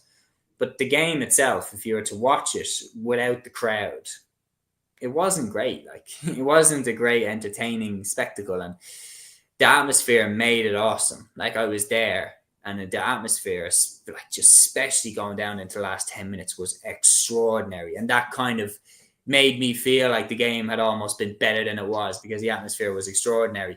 But I really do think the game needed those new rules to come in, and thank God they did. We've a fair few comments in here. Brian says the new rules have added to the entertainment and the excitement of the game. Gavin says, of course, they get rid of the groups when it gets interesting. Chair says, Jesus, break it to me gently about Clare going out at the group stages. Peter Griffin says group stages can lend to some one-hit wonders. I think, yeah, that's a very, very good point. Brian says, I love it as it was, as we won 6 in a row. Yeah, I mean, maybe we could go back to them days. Imagine that team with the new rules. Imagine Dermot Connolly, Paul Flynn, Paul Mannion kicking 2-pointers all day. We'd absolutely annihilate teams if we had that team today. But it is not to be. Sensational victory for Tyrone, though. Seanie O'Donnell deserves a massive shout for the 2 goals. Peter Hart's 2-pointer down the home stretch was awesome, and they got over the line. Well-deserved win. And when you look at teams that everybody says are All-Ireland contenders like Armagh and Donegal, well, Tyrone pushed Armagh to the last minute. Rory Gugan's free was the only difference between the teams. And Donegal, they've just gone away to McCool Park and beaten them. So if you think that Donegal can win the All-Ireland, if you think that Armagh can win the All-Ireland, then you better believe that Tyrone can win it too. They're absolutely as talented and as strong as a panel as anybody in the country right now. Do not ever write off Tyrone for the rest of this season. Moving to Group 2's round 1, Meath 113, Cork 12 points, and Port Talton. Look, this game was played in very, very tough conditions, and the Jordan Morris goal ultimately proved to be the key score, because Cork couldn't quite get a comfortable gap on Meath from that point on, and Matthew Costello's score proved to be the insurance point going down to the home stretch. As a Cork fan, this probably is a tough result to take, because it will be difficult now to get the position that you could have got had you got over the line here. Yeah, I think John Cleary summed it up in his post-match interview afterwards. The whole media were down there, obviously privileged to be down there again. And he did sum it up brilliantly. Meath, when the game was there for the taking, they took their chances. We didn't. And that's basically what it was. And in midfield, Meath won the battle. They had 32 shots compared to our 21. Like, they were just much better than us on the day. And for the Jordan Morris goal itself, there was a bit of confusion on the line. There was a bit of confusion with Chris Oak, Jones, and on the lines. With Chris Oak had a brilliant game, as usual, 4 points in play, and he was our shining out the forward line. But there was a confusion as to, this isn't a blame into the new rules. It's just a lack of communication. He thought he was going to breach, and he was like, he's stopping here. He's not tracking Jordan Morris. And Jordan Morris went well through on goal, along with Kieran Caulfield, and it's in the back of the net. Miscommunication. Cork have to learn from that. That can't happen again. You have to get communication on the pitch. Say, there's 3 guys up, Chris. You could track them. You know, that probably needs to be fixed. And yeah, obviously, it is a very difficult defeat to take, obviously. And just, we probably didn't utilise the wind. We probably, if anything, we underestimated the wind in the second half to an extent as well, because every kick out we had, Micheál Martin was kicking it as he normally does, obviously, but it was going all the way to Meath's 45-metre line. And Meath players were just couldn't believe what space they were in, because Cork players were, you know, they were all bunched in the middle of the field. And it was just like, if the Cork players dropped back to Meath's 45, then we could have got more joy out of it. But this is a damaging stat from a Cork point of view as well. We lost 7 kickouts out of 14 in the second half. Out of the 7 kickouts we lost, Meath got 5 1-pointers. That is really worrying from a Cork point of view going into the Kerry game next week. But having said that, I am still positive about this Cork team. I am still positive they can drag it out of the bag. I am still positive they still can get 2-pointed kicks off. They got 2-pointers in this game compared to Meath, none. There still is a capacity for this team to improve. And we might have Conor Corbett next week against Kerry. I don't know what the situation is with Matty Taylor. He got a bit of a knock against Meath. Hopefully he will recover. Conor Manny, if he gets more games into the legs, maybe he will improve. Chris Oak, if he produces that performance along with the other players against Kerry next week, we should be okay to compete with Kerry again. But we'll see now next week. It is going to be a very difficult game and a very difficult All-Ireland campaign. But as I said, and I probably would have said this going into the game as well, if we can't beat Roscommon in the last game of the season, or the last game of the group stage, I don't think we deserve to be in the All-Ireland series. And that's just obvious, to be honest. I don't look at Roscommon's confidence. It's probably on the floor. That is an opportunity for us to grab with both hands. If we don't do that, we don't deserve to be in All-Ireland. Simple as that. But I hope for this group of players, and I hope for John Cleary. I wish them all the best. Hopefully they can get over the line, and hopefully they can squeeze themselves out of this group stage. But yeah, it is disappointing from a Cork point of view, and hopefully they can get out of this group stage eventually. As for Meath, it wasn't their best performance. They got over the line in the end. It was just the fact that I think Meath showed more grit towards the end of it, and they showed a bit more game management to get over the line. Matthew Costello was outstanding with 5 points, 4 from playing this one. Jordan Morris obviously won one on his way back into the team. And even with the likes of Owen Frame went off the pitch. One of their midfielders went off the pitch as well. I think it was either Brian Menton or Jack Flynn actually went off, and Adam O'Neill came on. And it was almost like the same Meath players didn't leave the field, which is a compliment to the likes of Adam O'Neill, who came onto the pitch. The likes of, for example, Conor Duke came out, or Conor Duke already started. Keith Curtis came onto the pitch and added something to this Meath team as well. Cathal Hickey came on for Conor Duke and did some. Keith Curtis came on for Owen Frame. Shane Walsh came on for James Conlon. These subs added something for Meath, and that is a positive for them moving forward. And they have a panel now. And I think, honestly, that game against Roscommon next week should be a game that Meath target to win, because then you're going to the Kerry game under no pressure whatsoever. You've achieved either a quarterfinal or a home game in the preliminary quarterfinal. That is superb from my point of view. And I think there's a realistic opportunity there for them to beat Roscommon. But we'll see in the next few weeks how this group progresses. And the other thing as well, you don't want to leave it up to chance, because this group, you could see a bit of a madness in terms of results, and you don't want to end up in a position where you could end up shafted on the final day. Gavin says, if Meath beat Roscommon smooth sailing, if Roscommon win and drag Meath back, could be a big last day between Meath, Roscommon and Cork. Peter Griffin also says, how close to Kerry can Cork get? Can they bring the fire from the Munster game? You'd certainly hope so, because that game was an absolute banger. But it is weird that, like, you play each other twice in such short time. Maybe that should be something to be looked at. But we'll move on to Group 3's round 1. Louth 4-8, Monaghan 1-23. Monaghan again putting up a huge tally here. Absolutely sensational. Bannigan with 6 points. Rory Beggan with 4 points from goal. Jack McCarron also supplied 2 points off the bench, whereas Louth only had 4 scorers in this game. Now, I know that they got 4 goals, and that's always impressive, but 4 goals, you're not going to get them in every game. 8 points isn't the greatest tally, albeit conditions weren't great, but Monaghan still hit 123. Look, there's always going to be a little bit of a hangover from an incredible achievement of winning the Leinster title for the first time since 1957. But 4 scorers, Samuel Roy with 2-2, Tommy Dernan with 2 goals, Kieran Byrne with 1 point, and Ryan Burns with 5 points. That doesn't bode well, but I wouldn't be too nervous, but they need to be better in next day out. The thing is, they're playing 2 Division 3 teams next. I wouldn't be worried from a low point of view. Look, it's a setback, and they won't reach an All-Ireland quarterfinal automatically. They'll have to go the hard route, which is going to be difficult for Louth. But you have to take it into consideration as well. I know Louth won the Leinster title, and they absolutely deserved it. Monaghan are a serious team, though.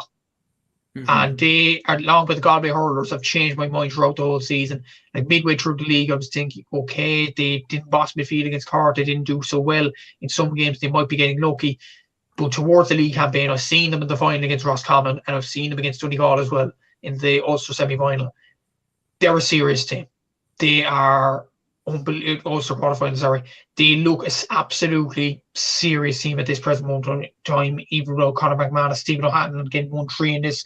Niall Bannigan with 6 points, Rory Beggan with 4 points, Stephen Mooney with 3, Desi Ward with 3 points, Jack McCarron with 2. Like, he's a very good Monaghan team at this present moment in time, and Gabriel Bannigan deserves a lot of credit for getting the confidence out of this Monaghan team. And they just wanted it more than Louth when it came down the home stretch. Look, Louth to score 4 goals and to perform as poorly as they did probably still is a positive in some ways, because it shows they are still able to get goals in tricky situations. They were under a bit of a rut in this, but they still ran goals out of it. Even against Meath in the first half, they were underperforming, but they still got 3 goals in that first half. So that shows their capacity to get goals, and they still will have a very good year. I think they'll edge past Down, and I think they'll hammer Clare. So they should have a good season in the All-Ireland later on down the summer. But Monaghan, it looks like they're in the All-Ireland quarter-final in Croke Park now. That is a serious achievement, especially with the likes of the players that have left over the last few years, and considering a lot of people would have thought this was probably the end of an era for Monaghan. Oh, yeah, they've just carried it on. They just refuse to go away. They refuse to kind of comply with what should make sense, because they just are able to squeeze an insane amount out of what they've got. And I admire the hell out of them for what they've achieved over the last 10, 15 years. Moving on then to Group 4's round 1, Armagh 221, Derry 217 at the Athletic Grounds. This game looked like it could be a lot worse at one stage for Derry. It was 220 to 13 points at one stage after Conor Turbitt got Armagh's second goal and Barry McCambridge got the first goal, and that made it 116 to 9 points. So that was quite frightening for Derry on its own merits. Conor Glass got a superb goal, and then Dan Higgins got another one. But simply put, they left themselves too much to do. But it was a good fight back from Derry at the end. But Armagh bouncing back from Ulster final heartbreak with a win. Yeah, very good display from Armagh. Conor Turbitt off the bench with 1-2. Ross McQuillan has really impressed me so far, 4 points. And it does a shoe-in for an all-star right now. Ross McQuillan has definitely put up his hand. He's been absolutely outstanding for Armagh so far. And I know he doesn't predominantly play wing back at times. He moves and deviates around sometimes, but I think he's well up for an all-star. The confidence that he has in this Armagh team ever since he got the start of the geezer, he's been absolutely outstanding, and he deserves a lot of credit. Oisin Connolly as well at 4 points, carrying on that form from last season in the All-Ireland run. Barry McCambridge with the other goal as well. And a positive from an Armagh point of view, and for Gaelic football in my opinion as well, Rian O'Neill into the team, 1 point. Really, really good, and he's one of the takeaways of the weekend. It's really good to see him back in the team. Derry, great fight back, but they probably need a few points on the board just to make sure that they will make it out, because obviously it's not sure in this group. Like, you have Galway next. Galway want to bite back after losing to Dublin, so it is going to be very, very difficult from a Derry point of view. A tough group, so Armagh is crucial for them to get the win before they go to Dublin next week. But what I will say, Séamus, and this is the big elephant in the room, why was this game not shown on TV? I mean, this was an Ulster final a few years ago. Derry were considered All-Ireland contenders as recently as last season after the league. Armagh are All-Ireland champions. This is an Ulster derby where both sides genuinely hate each other. Yeah. And you look at a 4-point margin, 4 goes out the window. Why wasn't this game shown? I think it's a massive own goal from the GA in general, in my opinion. I think we have to get to a stage now. When are we going to get to a stage where every game, like LOI TV, is shown live on a streaming platform like a GA Plus? We have to get to that stage sooner rather than later, because a lot of people were missing out on a very good game here. I heard some people were actually listening to Armagh GA TV. They got their highest listenership in a good while, probably ever, listening to this game. It's a massive own goal, in my opinion, as to why this game wasn't shown. Yeah, like, I do agree. I do think, like, you look at Peter here saying need GA TV. I think, like, if genuinely, like, I get that, you know, there's contracts and, you know, people pay to be able to show the games, and I understand that you have to take that into account. But if we could figure out a way in which every game could be shown, like the League of Ireland TV make sure that every game is shown, the winners from that are the fans, the winners from that are the players, the winners from that are the people who want to grow the game. Because when you can see every single game, the viewership will grow, the interest will grow. And my personal opinion is, if all of them aren't showing a game, if RT aren't showing it, if GA Plus aren't showing it, and say in the league if TG Cahir aren't showing it, Well, then I don't see what the harm is in throwing it on the YouTube channel of whichever is the home county and playing that live and having like a GA Plus or GA TV brand over all of them. And just setting up the camera up in the commentary box like Clubber have it set up. Like, the individual counties would have it set up for the club championships. I don't think that's too hard of a task to get to, but I understand there are barriers that need to be crossed through. But if we could get there, the winners would be the fans, because we'd be able to see all of the games and people would be able to watch it. Now, I'm not saying to give away games, but I'm saying for games that are going to have the end result where they're not shown, we need to have a safety net there for the fans. And Jer puts it here, says the way TG4 simulcast the last round of Division 1 Football League is where the lead should be taken. And I mean that because people were just delighted to have all those games being shown. They were delighted to have all those games being shown, and the coverage around it was superb, and the comment sections and everything, like everyone was delighted that was going to be the case. Liam says, even this weekend, the only game listed for terrestrial TV is Dublin Armagh. I mean, realistically, I agree with you. Every game should be shown. And I feel like we should put that safety net there, like a GA TV, just like the League Round TV, where there's cameras set up in every ground across the country. And if it gets to a situation where the big broadcasters are not going to show the game, then there really is no harm in throwing it on live stream on YouTube for the fans to watch. The fans would absolutely love that, and you would get a hell of a lot of good press out of that, and a hell of a lot of good publicity, and it would be good for PR. I think it would be good for everything, and it would be good for the game, good for the fans, good for the players. Everybody wins. It's literally win-win-win. So hopefully we can get it done. But let's recap. So Group 1's round 1 for the other two teams in each group that didn't play. Starting off, Donegal 20 points, Tyrone 2-17 at McCool Park. 2 goals in the first half from Seanie O'Donnell put Tyrone in a great position, even though Donegal rallied in the second half with big 2-pointers from Michael Murphy and Michael Langan. A boomer 2-pointer from Peter Hart led the way for Tyrone to victory, and it was Hart himself who kicked it out at the end. Pure elation for Tyrone. Incredible victory. In Group 2's round 1, Meath 113, Cork 12 points at Port Talton. Again, played in terrible conditions. Jordan Morris's goal and Matthew Costo's late point proved to be the crucial scores in a big win for Meath. Group 3's round 1, Louth scored 4 goals, but Monaghan scored 123. Incredible scoring from the Farney Army. Rory Beggan with 4 points. Micheál Bannigan with 6 points as Monaghan rack up another huge tally. And then in Group 4's round 1, Reno O'Neill returned for Armagh as Armagh beat Derry 221-217 at the Athletic Grounds. Derry staged a late fight back with goals from Conor Glass and from Dan Higgins, as at one stage Armagh led by 220-13 points with goals from Barry McCambridge and Conor Turbot, but Armagh held off Derry's fight back and get the win. My takeaways from this: Tyrone are definitely All-Ireland contenders. Monaghan are serious dark horses. And honestly, never write off anybody in any game. What's your main takeaways? Exactly. So never write off anybody in any game is probably the quote of the weekend, in all honesty, and it is true in so many ways. Donegal, Tyrone are a serious team, and I don't want to toot my own horn, but I did say it. Tyrone are coming. They are a very good team at this present moment of time. The underage structures that are coming through, and obviously the older players are buying into the system under Malachy O'Rourke. They've done absolutely brilliant. Peter Hart with a brilliant 2-pointer, and Cormac Quinn to seal it for Tyrone. Brilliant win in Ballybuffet for them. The beat the Cork game, disappointing for Cork, obviously. There is time to save their season in the Roscommon game, especially in round 3. As for Meath, what a win for them. Jordan Morris and Matthew Costello, as influential as ever for them.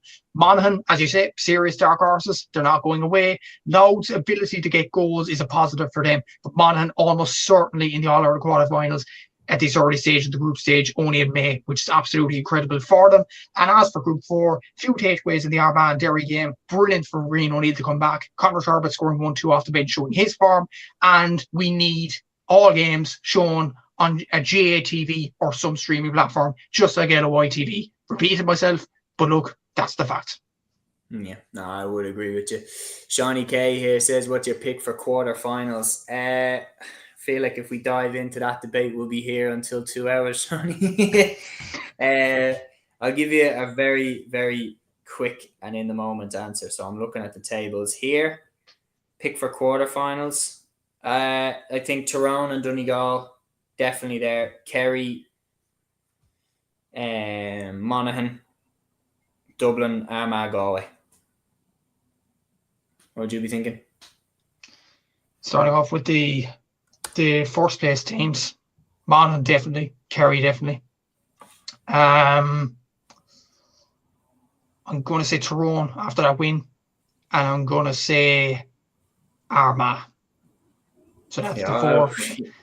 Yeah, I watch somehow. I bet like none of them will get there or something, knowing the way of the championship. And then the other four, geez, this is very, very difficult to look. I'm going to say Donegal, Galway, Meath. Mm-hmm. I'm going to sneak us in there, Cork. Okay, he's done that. We're going to move then to the LGFA Provincial Finals, which took place across the weekend. And we're going to start with the Munster. And this game, Kerry got an awful fright in this one. Waterford are getting closer to Kerry. Waterford led by 10 points to 6, but the last two scores of the game came for Kerry, and they were both goals. One from Danielle O'Leary and one from Mary O'Connell. Before this, Waterford had a 4-point win heading down the home stretch, potentially in the bag. So for Kerry, it's a fantastic provincial win, but they have a new challenger in this Waterford team who are going from strength to strength. Yeah, this is a magnificent win for Kerry. They got out of jail in Mallow, but for Waterford, it does signify that Waterford ladies football is on the way up under Tommaso Bacchus here. This is a brilliant Waterford team with the likes of Kellyanne Hogan, Laura McGregor, Clare Walsh, Breebank Maw. They have some outstanding players, Waterford, and they were so unlucky in this to be 10 points to 6 up, and for Kerry to get 2 goals. That's something you'd see Royal the Rover stuff. That's unreal. Daniel O'Leary to get one, and then Mary O'Connell, the most unlikely. Mary O'Connell's an outstanding player, but the most unlikeliest goal scorer to get the winning score. It's just, it's heartbreaking for Waterford. But look, it probably just shows at the same time what great champions Kerry are to get a win like that. And you will have to imagine as well, Kerry are in a group with Mayo and Cork in the All-Ireland group, in the All-Ireland group stage. You would imagine Kerry will ease their way to a quarter-final in that. So yeah, I think, look, difficult today for Waterford, but for Kerry, it shows what great champions are. Absolutely, and like that whole vibe that it's never over until it's over, Kerry definitely showed that in this Munster final. The Connacht LGFA final then saw a victory for Galway over Mayo, 16 points to a goal and 4. Roisin Leonard led the way with 5 points, Olivia Divley with 4 points, Albert Davern with 1, while Nicola Ward and Hannah Noon both contributed 2 points from the half-back line, while Shauna Hines and Eva Noon both provided points off the bench. Look, I always fancied Galway coming into this game.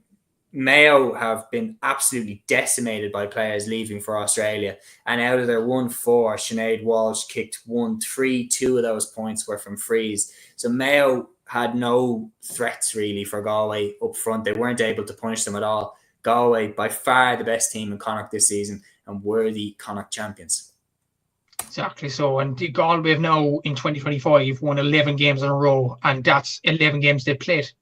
I know they played in Division 2, and I know they're in a Connacht Championship with Leitrim and Mayo. They would be considered easy enough opponents, considering the players that Mayo have lost, to consider Leitrim have gone from intermediate. But Galway have to beat what's in front of them, and they are doing with ease at the moment. Roisin Leonard, 5 points, Olivia Divley with 4, Hannah Noon, Nicola Ward, Shauna Hines. They are absolutely flying at this present moment in time. And we talk about Kerry being great champions, and we talk about Armagh potential. Amy Mackett to go back into the team, in Dublin having the likes of Sinead Goldrick back.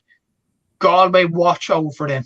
They look very, very good at this present moment in time, and they've really impressed me throughout the whole league and throughout the championship as well. And they will be a serious team into All-Ireland group stage. Yeah, I think for me, there's kind of 6 that I'm looking at this season. Maybe 7, because I'd always be scared to write off Cork with the heritage that they have. But I would be looking at Kerry as serious contenders, obviously, to defend their crown. Armagh, for me, have to be considered serious contenders, especially if Amy Mackin comes back. I mean, in my opinion, she's probably the best player in the country right now when she's at full fitness. Galway, you have to look at them as serious contenders, because even though Kerry did sweep them aside in the final last year, like Kerry themselves got swept aside by a final in Meath, in a final by Meath in 2022. And yes, they used it as fuel to come back 2 years later and ultimately get the job done. Do not write Galway off in terms of doing that. I think Dublin have to be considered as potential dark horses as well, given the players that we have. And you can't look past Waterford and the challenge that they just gave to Kerry in the Munster Final. I mean, they were minutes away from actually getting over the line and winning it. So, yeah, I think those are the teams that I'd kind of be looking at to be serious contenders for the All-Ireland this season. That is us finished, Matthew. 1 hour, 53 minutes. Guys, what a podcast. Really, really enjoyed that. Matthew, thanks so much for jumping on. As always, loved your company on the show. Big thanks to Shawnee Kay, to Brian O'Riordan, to Gavin O'Reilly, to Jared Regan, to Peter Griffin, to Liam White. Do I have anybody else? I'm scrolling through the comments now because I don't want to miss anybody. John Doherty, that's another one. Azil Zakul, my brother from Mexico. How could I nearly forget? Unbelievable. And I believe I have got everyone there. Do drop it in the comments below if I missed your comments at all. And thank you very, very much for every single comment that was thrown in there, guys. You helped make that podcast a really, really enjoyable one and made it what it was. For myself, Séamus Brady, Garmila Mahagood, from Matthew Hurley as well. Thank you for jumping on, Matthew. Absolute pleasure as always. We'll be back next Sunday at 8 p.m. If you missed it, at the start, I was saying basically I was celebrating not having to do a comedy club gig because I nearly finished last in my mate's FPL draft, but I managed to finish 5th, so I got out of jail on that one there. So I was celebrating last night, but the podcast was on tonight instead. Next Sunday, we'll be back at 8 p.m. No excuses, and we will see you all then. Until then, enjoy your week. Agus Torah.